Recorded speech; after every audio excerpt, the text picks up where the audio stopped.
La première édition de la rentrée doctorale de l'ED d'Islam Ali a été couronnée de succès. C'est une école doctorale qui a plus de 330 doctorants. Donc la rencontre a réuni la première promotion et la deuxième promotion. Les enseignants-chercheurs ont répondu massivement. Il y a 9 formations doctorales et la plupart des coordonnateurs de formation doctorale étaient là.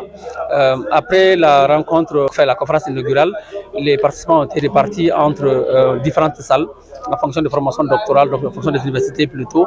Et donc ils ont eu droit à des formations sur la méthodologie de la recherche, sur des questions éthiques.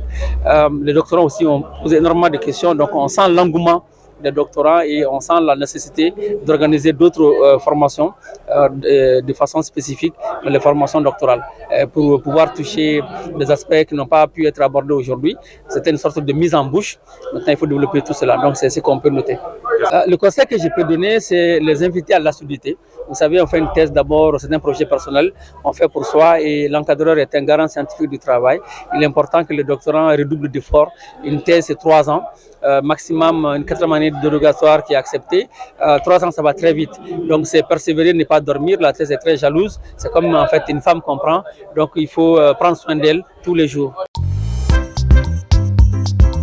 Pour cette demande-là, je voudrais juste dire que tout à fait satisfait de la mobilisation dont à la fois les collègues enseignants-chercheurs aussi, les candidats au doctorat ont su faire preuve dans le cadre de cette première édition de la rentrée doctorale de l'école doctorale droit, économie, sciences sociales, lettres et arts du Mali, en abrégé EDESLA. Vraiment, tout le mérite est pour eux, collègues enseignants-chercheurs, gouvernants universitaires, parce qu'il faut le dire, si on a pu être là, c'est parce que aussi on a eu la volonté et l'accompagnement, n'est-ce pas, à la fois financier, humain, économique, infrastructurel de nos plus hautes autorités universitaires. Et ça, il faut le dire. Le ministre de l'Enseignement supérieur de la recherche scientifique qui a été empêché, qui n'a pas pu être avec nous lors des travaux, je le sais, très engagé, très porteur de tout ce qui concerne effectivement l'enseignement supérieur et la recherche au Mali, eh bien, il n'a ménagé aucun effort pour permettre effectivement à cette activité-là, à cette première édition de la rentrée de l'école doctorale, de se tenir.